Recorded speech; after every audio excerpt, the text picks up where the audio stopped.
बोलती हुई गुफा। एक बूढ़ा शेर जंगल में मारा मारा फिर रहा था। कई दिनों से उसे खाना भी नसीब नहीं हुआ था। दरअसल बुढ़ापे के कारण अब वो शिकार करने के लायक ही नहीं रह गया था। छोटे छोटे जानवर भी उसे चकमा देकर भाग जाते थे। जब भटकते भटकते वह काफ़ी थक गया तो एक स्थान पर रुककर सोचने लगा कि क्या करूं, किधर जाऊं, कैसे बुझाऊं इस पेट की आग। काश मैं भी दूसरे शाकाहारी जानवरों की भांति घास फूस फल फूल कुछ भी खा सकता, तो आज मुझे इस प्रकार से भूखा ना मरना पड़ता। अचानक उसकी नज़र एक गुफा पर पड़ी। उसने सोचा कि इस गुफा में अवश्य ही कोई जंगली जानवर रहता होगा। ऐसा करता हूँ, मैं इस गुफा में जाकर बैठ जाता हूँ। जैसे ही वो जानवर आएगा मैं उसे खा लूँगा और अपना पेट भर लूँगा। शेर उस गुफा के अंदर जाकर बैठ गया और अपने शिकार की प्रतीक्षा करने लगा। वह गुफा एक गीदड़ की थी। गीदड़ ने गुफा के करीब आते ही गुफा में जाते हुए शेर के पंजों के निशान देखे।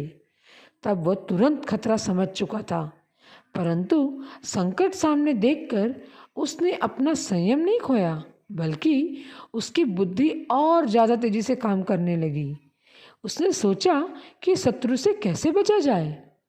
फिर उसकी बुद्धि में एक बात आ गई। उसने सोचा, चलो मैं इस गुफा के द्वार बाहर खड़ा होकर के बोलूँगा।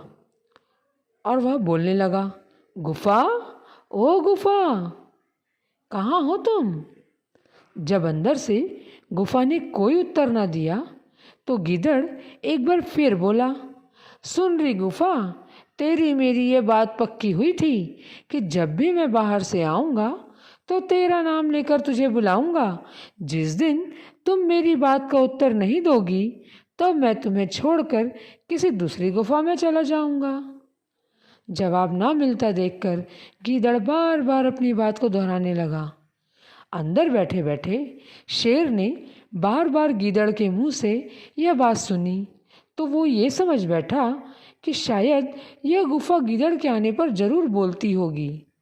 अतः उसने अपनी आवाज़ को एकदम मधुर बनाकर बोला, अरे आओ आओ गीदड़ भाई आओ, तुम्हारा स्वागत है। अरे शेर मामा, तुम हो? बुढ़ापे में तुम्हारी बुद्धि इतना भी नहीं सोच पा रही कि गुफाएं कभी नहीं बोलती। गीदड़ यह कहकर तेजी से पलटकर भाग गया। शेर उसे पकड़ने के लिए गुफा से बाहर अवश्य आया, किंतु तब तक वह चालाक गीदड़ भाग चुका था। दोस्तों, इस कहानी से हमें यह शिक्षा मिलती है कि संकट के समय भी अपनी बुद्धि का दामन नहीं छोड़ना चाहिए।